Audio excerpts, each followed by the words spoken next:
There we go. Hi, everybody. Welcome to Pop Culture Pedagogy, K-dramas, C-dramas, and anime exploration. We're at the almost the end of the conference, and that's why we did it, because we wanted to have a really good feel-good session. And at least for the three of us, and we hope for everybody here that this kind of thing is a feel-good session. It still relates directly back to education, technology, and we will put our positionality out there really fast. We are three white Westerners, and so we are taking the lens of being an outsider to these cultures, but fully appreciating these and using them in courses, and also thinking about how we can continue using these in our courses. Chris just put in, what's your favorite anime? C drama, K drama, J drama, comic, or other pop culture resource? That is pretty broad, Chris. Well, it's Okay? to give people things to think about as we start walking through. Okay. So Okay. they can go ahead and put their information there into chat It's and gives them something also to do. it's also a really hard question. Yeah, I know. And well, the kind of categorization or criteria, Brandon's going to be pulling that up for us because he Back to really Akira. just, Yes, everything is 5 degrees from Akira, and yeah. instead of 5 degrees of Kevin Bacon. And I should say to everybody, uh, um, like we flirt with the idea of, could we do a pop culture day for elk, like maybe in the fall or something like that. So here's the overviews on it. K-pop Demon Hunters, really mainstream in the It States. is. McDonald's even has a K-pop meal now that and you can purchase. and Solo Leveling, I will tell you, I loved it. I know there are anime purists who go that it's just another overpowered, it's another story of an overpowered guy who works his way up. I loved it, and I guess there's something I like about those overpowered hero coming through and like winning at the end. And I will tell you something I also liked about it. I have not read, like, I have only seen the anime, so I can't claim to know much more because I haven't done the research for this one. But I like the fact that there wasn't a romance. Okay? They might have hinted at a romance, but I'm okay with having action shows that have no romance. So I'm okay with anime that have no romance. Thank you, Scarlett, for your comment. Deaf awareness training, a silent night, and drama fight song. Love use K dramas. Love using K dramas, C dramas for social thinking assessment with autistic students. Excellent use of that. We didn't even think of that. Thank you for coming to this session and bringing this into the session too. Oh, Brandon, Bleach. I love Bleach too. I love I love Bleach also. I have to admit I still haven't finished it, and the reason is because that show I started watching when I was like 14, and Hmm? it's so long and I just kind of don't want it to end. So I think I have like 6 or 8 episodes left, and I'm like, no, I don't want to know how it ends. I just want it to keep going in my head. And I will say that that's what I've heard from loads of Americans when it comes to anime, K dramas, C dramas, or serial things, that you stop before the end because you want the infinite possibilities rather than a conclusive ending that you might disagree with. Well, I said to the chat, I'm like, well, there's always One Piece, where like some people have done some analysis and they think that One Piece has gotten to the point where there's so many pieces of the universe that one person could not consume it all during their lifetime.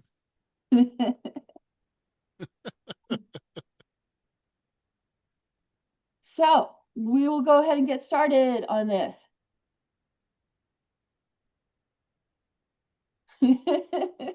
Okay, Okay. So, do you want to take this, Chris, or Oh, I can take looks this? like I jumped a little bit. Okay. Yeah, you did. Okay. There we go. Okay. So we're talking K dramas, C dramas, J dramas. We have some. This was a slide from last year. Went ahead and pulled this back up.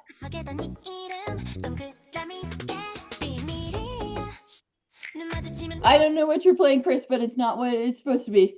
Uh-oh. Okay, There you so go. okay. Nope, not there yet. No, it's jumping to the next one, which is funny. Okay, okay, that's fine. I will tell you, I played in the AI sauna.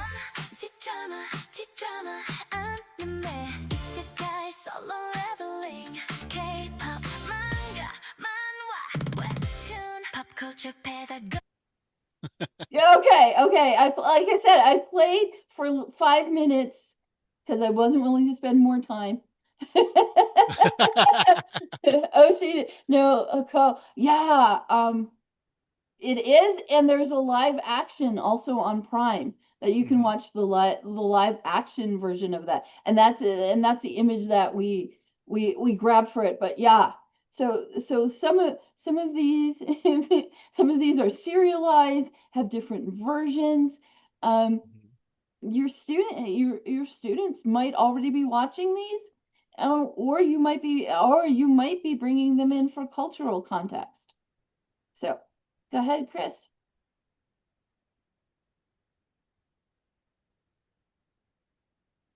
All right, so all the drama. So K-drama, it is a series that is created in South Korea.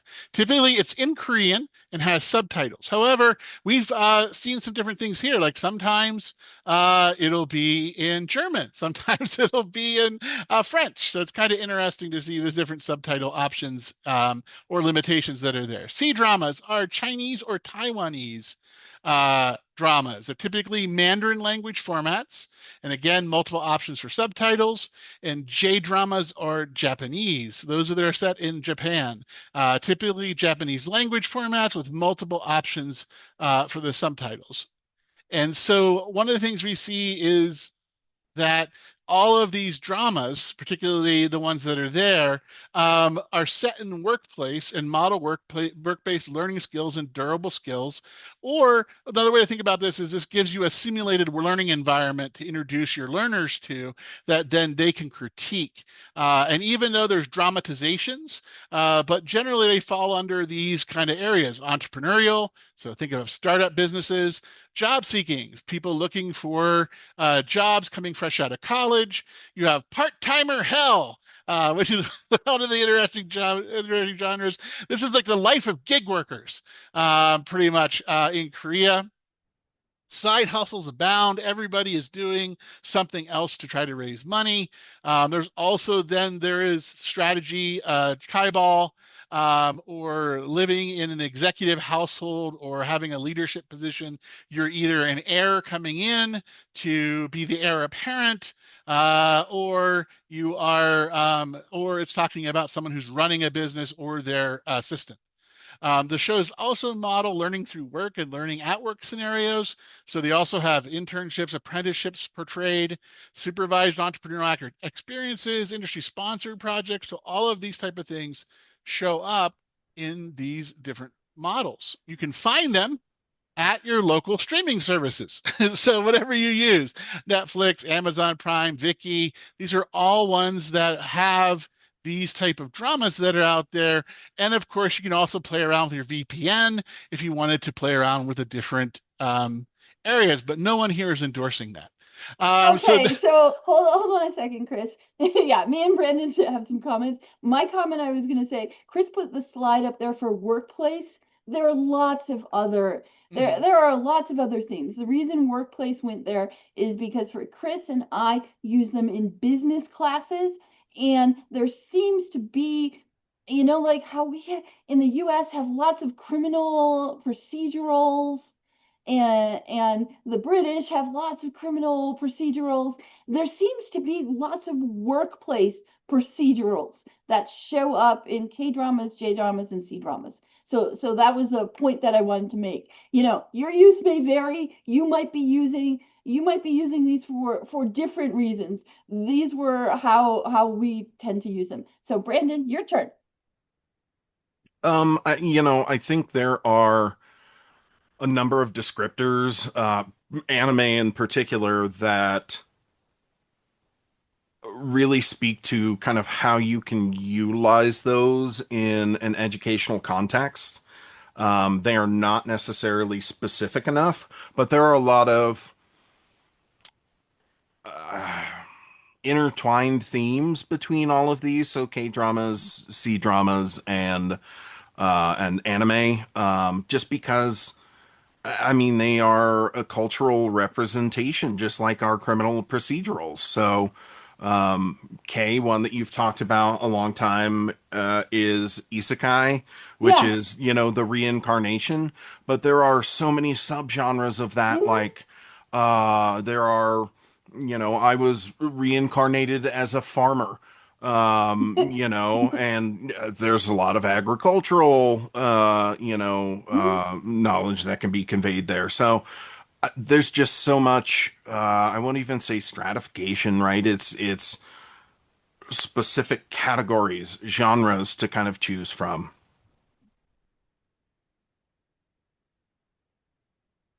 Okay, Chris, Sure. continue. So just to sort of give some more vocabulary, webtoons are serialized digital comics that originated in South Korea. Most initial authors and illustrators were out of work during the financial crisis, and sort of this is where they lent themselves to developing a different income stream, specifically designed for phone or computer screen delivery and format. So a lot of them were vertical panels customized for scrolling. And yes, reincarnated a vending machine. Yes, Yep, pretty or much a anything. slime. Yep, that's a fun one. And each episode is quick. So this is quick, fast consumption. So less than 5 minutes to read typically. They typically are daily for their updates. Today, Webtoons as an industry is valued over 1 trillion won. And if you're, and this is at the time, so it's roughly about $700 million US. And has become a foundation of Korean storytelling. So this is a very, very common way to go ahead and tell stories. And in the US, we have comics, we have some other different visual storytelling mediums, films. Same thing here. So the idea here is that this has really become a popular format throughout Asia, not just in Korea. And it's also a lot of the source material for these dramas and various other adaptions. So typically you're seeing novels being adapted, you're seeing uh, things that start out as a webtoon and then they go ahead and then they get converted to a book and then they get converted to a feature film, so or a miniseries or an anime. And then in anime inside Japan, anime is any animation or cartoon. Outside of Japan, usually what we're talking about when we talk about anime, we're talking about the Japanese animation style of comics, animated movies that come from Japan. Anime also includes manga. So these are graphic novels, mostly paper-based. Some of you may be used to them. They have some very, very small publications that we've never heard of, which is like Pokemon or Speed Racer or Dragon Ball. Those are all manga that started out. And now they've branched out into video games. They've branched out into running around on your phone, capturing Pokemon, and falling off piers. So there's lots of different things that it's got into. In 2024, the anime market was estimated at $34.2 billion US and looking to grow around 10% through 2030. So this is an area that students could potentially get into. So how do we use them?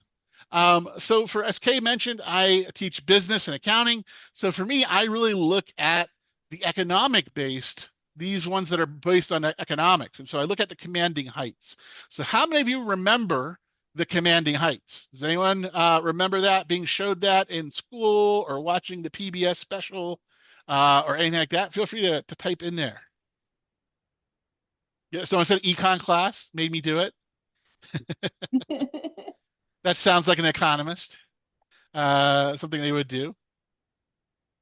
So not so many, but the Commanding Heights was a book that came out, and then later a PBS special. And really, what it looks at is it does an economic analysis of globalization from around 1930 to the 1990s, and it both takes a capitalistic as well as a central planning perspective. And really, what it looks at is the Commanding Heights are critical strategic sectors necessary for a nation to survive. And so, some examples are energy, transportation, steel, banking, food security. These are all things that are the commanding heights for a country. And so really when you're talking about business, we're talking about how can you generate income? How do you create a market? How do you go ahead and use that market for it? And remember, let's be honest, it's capitalism. So the idea is majority of these businesses are exploitive. It's how you go ahead and get money from other people by giving them something they want as opposed to something they need. And so a lot of this is like, how do they see it? So for me, I've used these things for simulated work experiences and reflective practice. Like, how is this different than what you actually see? I also use it for business terminology.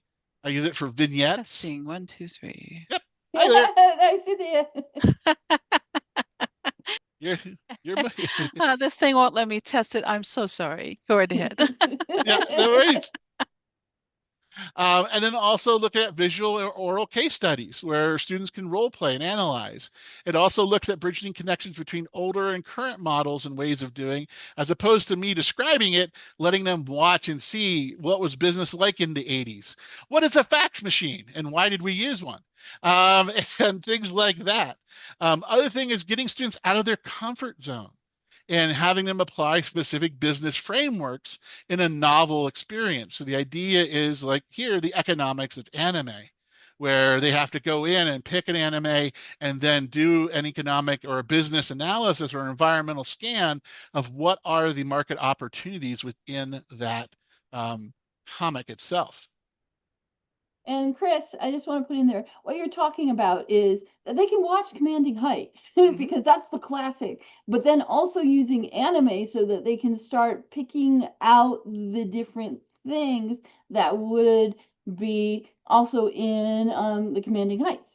Yeah, also if and it's also going to be your discipline specific. So if you're not in business, if you're looking at literature, or if you're in music, there's plenty of these various animes and dramas and stuff like that that go to a lot of different areas. I mean, that's the wonderful thing about these is that there's so many disciplines represented in these, and they do a good job of showing the workplace and creating a model or something to see. Like some of my favorites, I teach accounting. So of course it's going to be numbers, because who doesn't want to uncover a web of systematic corruption?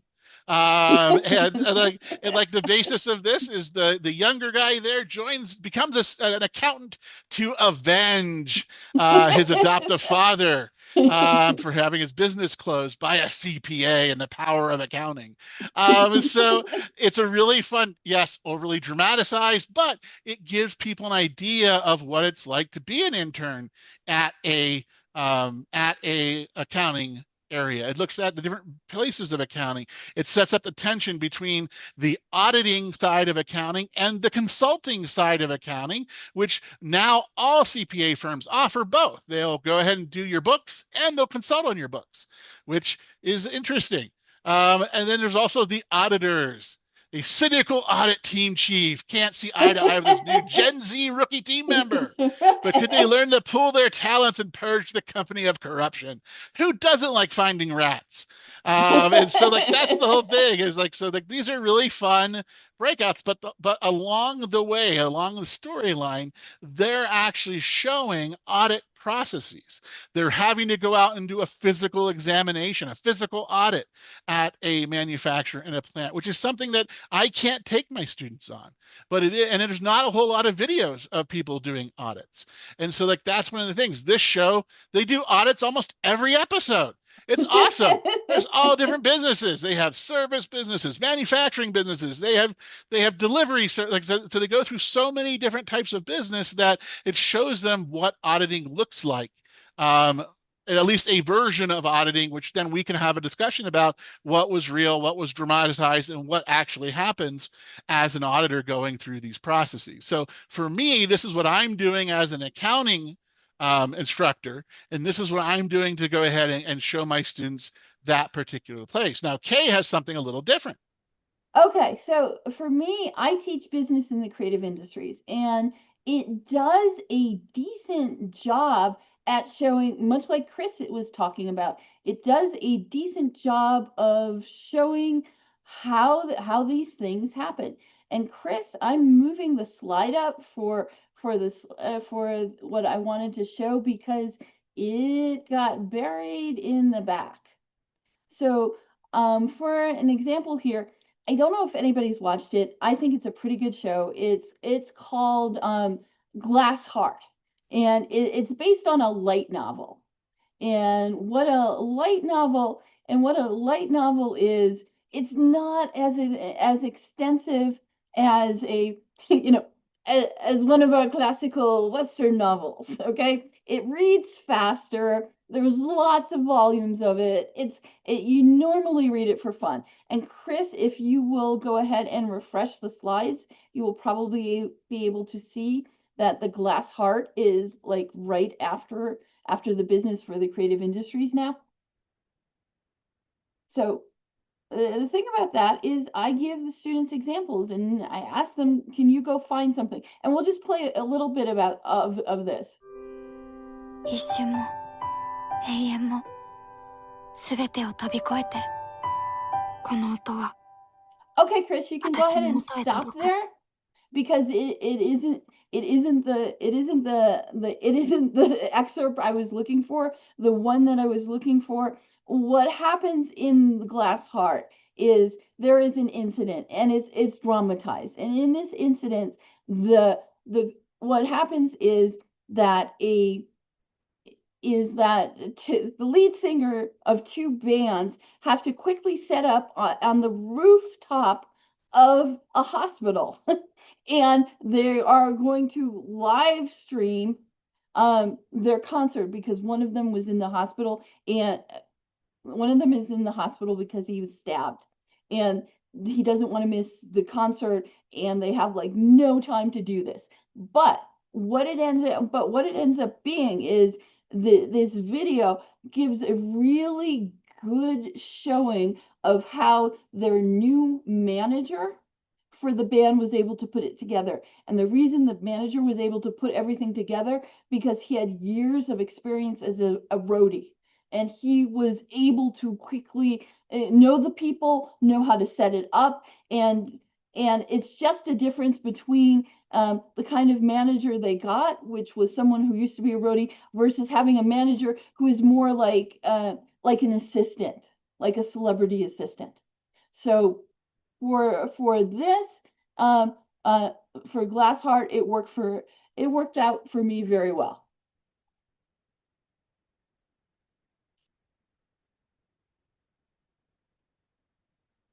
Okay, this is me up. Okay, Love's Ambition. It's a C drama.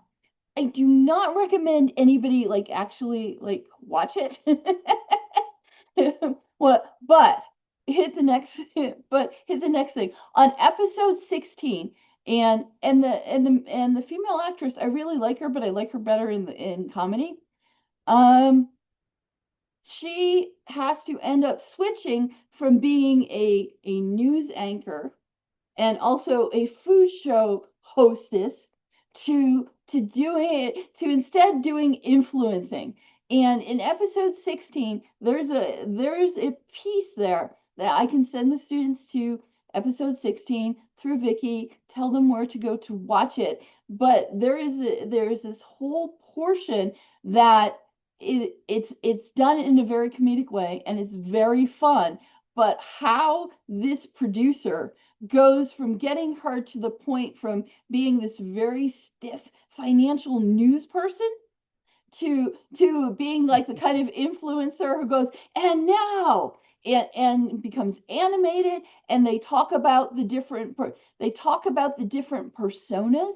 Like for this one, like she's holding that up. The persona or the consumer that she's looking at, the target market, is she's supposed to be doing this for factory workers. So she's supposed to be emphasizing, be very enthusiastic and emphasizing the quality of the material and how it will last. She is not marketing this as, like she is not marking this out to luxury goods, but to manufacturer workers. So it has this episode that I can tell you I can't find a YouTube video that quite does it as well. Oh, okay. The next, and Chris can jump in on this too.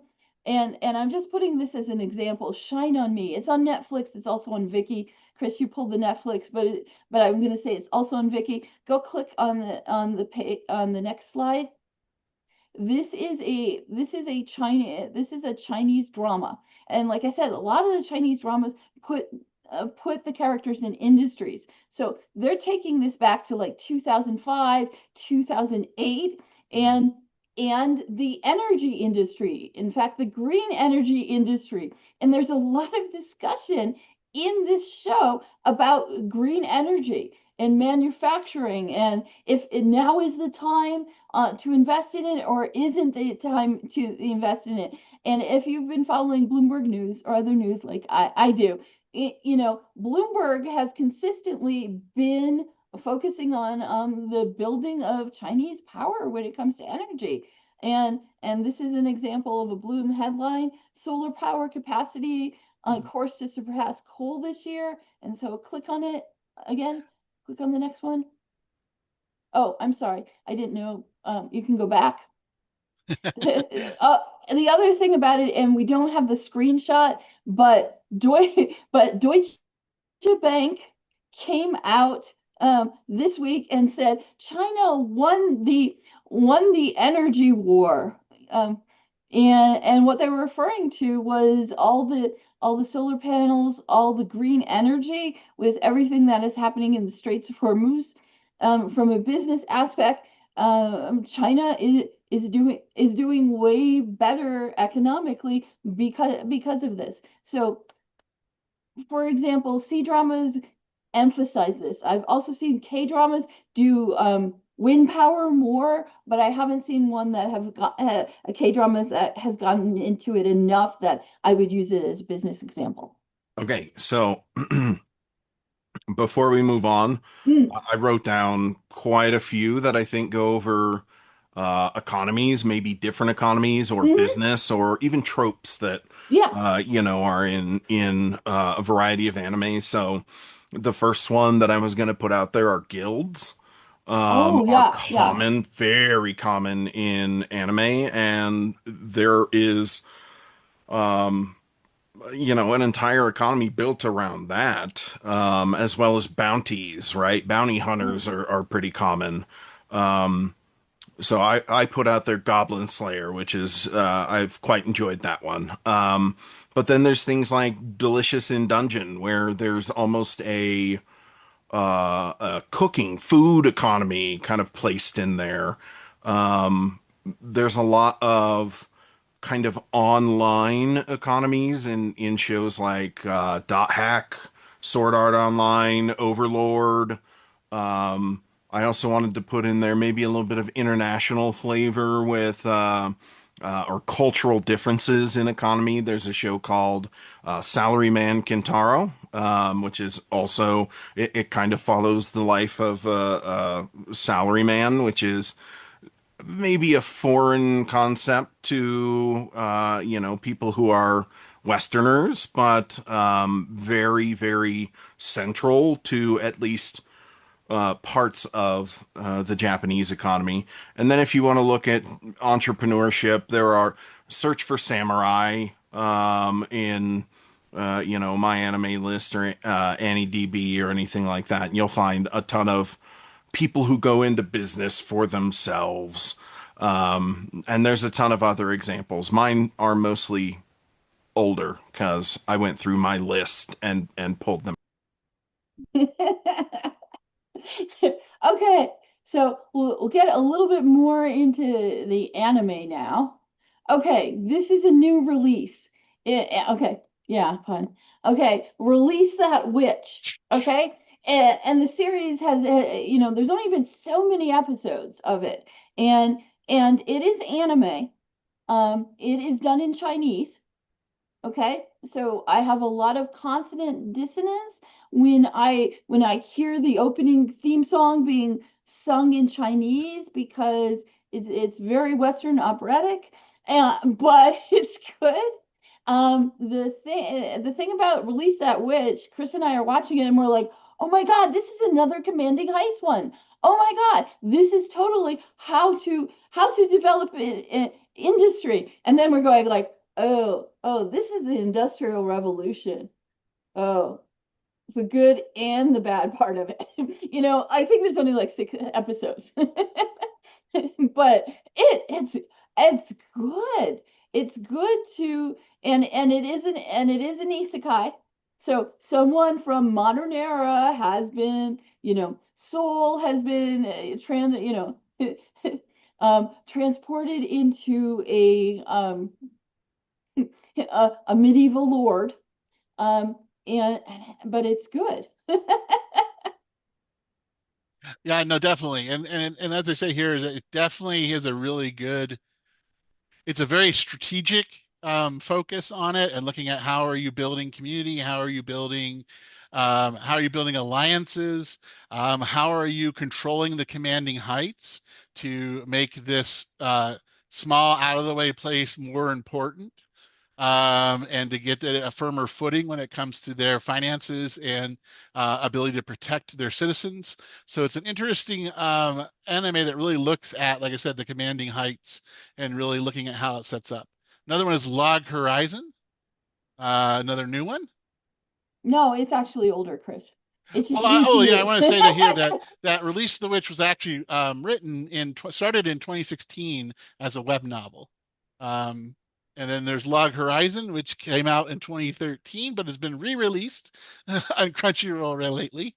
And it started out as a light novel in 2010.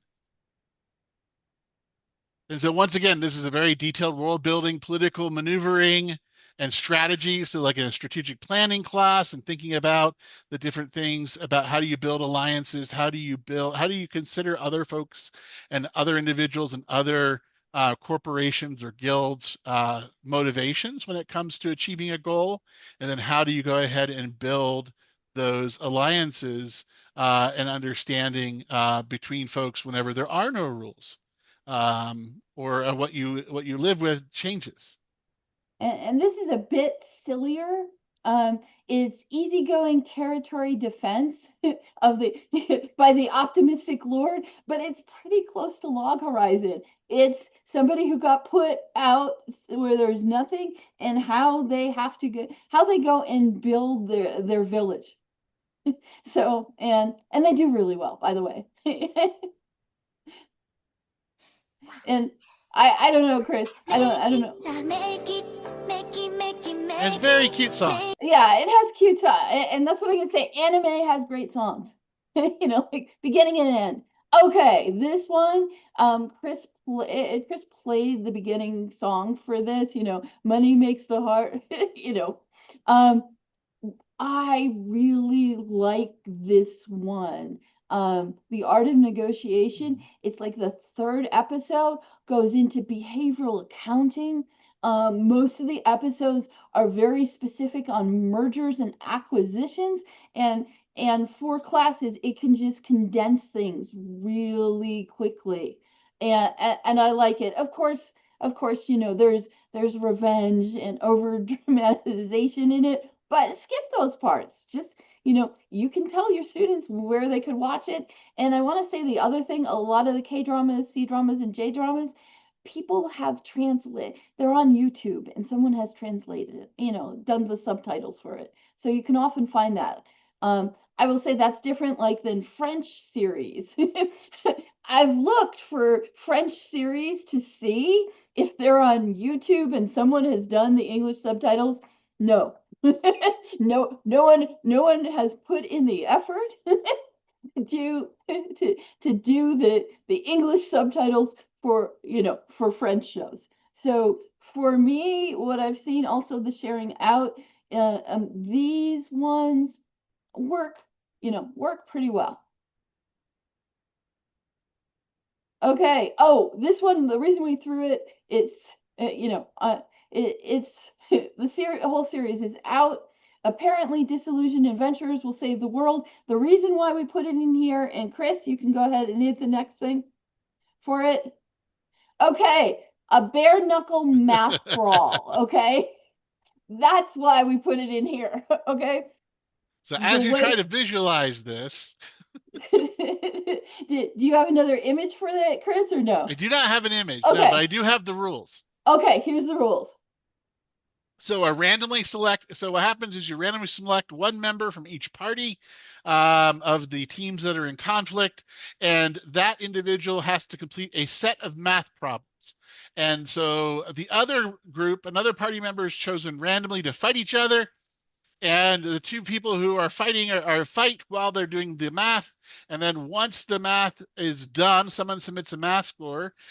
They grade them, and then whoever, for every 10 points of higher results on the test, their team fighter gets one free attack on the other fighter.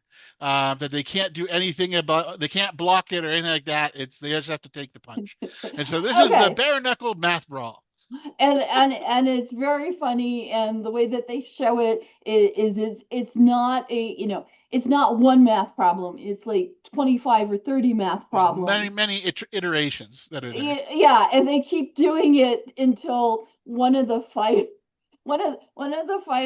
loses because the other fighter was able to take a lot of no block shots or something like that. So we had to put it in there for a creative way of assessment. Yeah, and the fighters get to rest while they're grading the math problems. Yeah, but other than that, they're in the ring. I'm just putting last but not least historical costume dramas, and I will tell you, some of these I watch for the art aesthetics. Okay.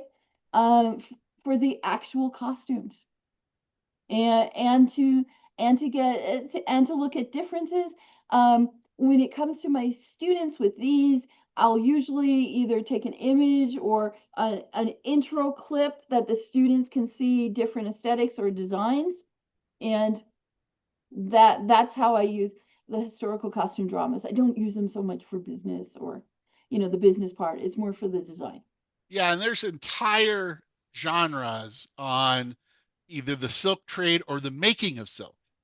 Yeah, there is, and the last one was a C drama. This was a Korean. You can tell by the hats. Yeah, the costume dramas, just having discussions with these really work. And that is our last slide. Yeah. And so, Brandon, what would you like to add? And we can take the slides down so you can talk it. I will throw up my list real quick, and we can kind of go from there. I just thought there were a lot of really good kind of topical ones, and I've been going through time. This is the one I already shared. Kay mentioned body horror as a theme. There are quite a few of those. This is just my shows, not the individual movies. But then there's things like military complexes, social commentary on authoritarianism. There's a ton of these that range from like Starship Troopers. There's one that is faithful to Robert Heinlein's book, pardon me. Then there are ones like Attack on Titan, which is amazing. Highly recommend everyone watch that. Really good. But if we go through, I have some on social hierarchy, inequity and discrimination, social change or societal advancement, most of the time beyond where humans are capable of dealing with, coping with, surveillance states, philosophy, like things like what does it mean to be human? Those essential questions. Good and evil dichotomy. That's one of my favorites, Doomed Megalopolis. But then you have ones that are just, they're archetypes, right? Some of the characters or the main characters, like in the Big O. Big O is Roger, the main character. Well, although you might argue Dorothy, but anyway, they are archetypes, right? Mhm. There's even one that it is listed as an educational anime that goes over a lot of biology and how things work in the human body. There's history, things like Drifters, which is a reimagination of historical characters throughout time. Grave of the Fireflies, probably one of the saddest experiences I have ever had is watching that movie. But it is excellent, well animated, and it is about a pair of children in the aftermath of World War II in Japan. Reign the Conqueror is, oh, help me out. I want to say Alexander the Great, but I don't think that's right. Yeah. Um, anyway, that is based in history as well. Um, there's a ton of them. Samurai 7, Wild 7 are based in Japanese history, also based off of a Kurosawa film. There's the Count of Monte Cristo for classics. There's the Three Musketeers. There's the Story of Gilgamesh. Some of these are reimagined, but I mean, all of these could be brought in and utilized within courses. I don't have any for math, but I could probably find some for STEM. Yeah. This was just, you saw me looking down. I was trying to scroll through L through Z because I only got through K earlier. So, and this doesn't include my movies either. So there's a ton out there that I think can be pulled in and utilized in various ways, whether clips or like Kay did, Kay and Chris did with blurbs or things like that. So if you're interested, I can go through my entire library and fill this list out a little bit. I don't know if that would be useful to anyone or just a nerd activity for me. And I was gonna say, Randall put fall into your smile. Yeah, there is a Chinese subgenre of like esports. And I will tell you, we have a project that we have used where we have taken clips so that our American students, could understand what really an esport team could be like.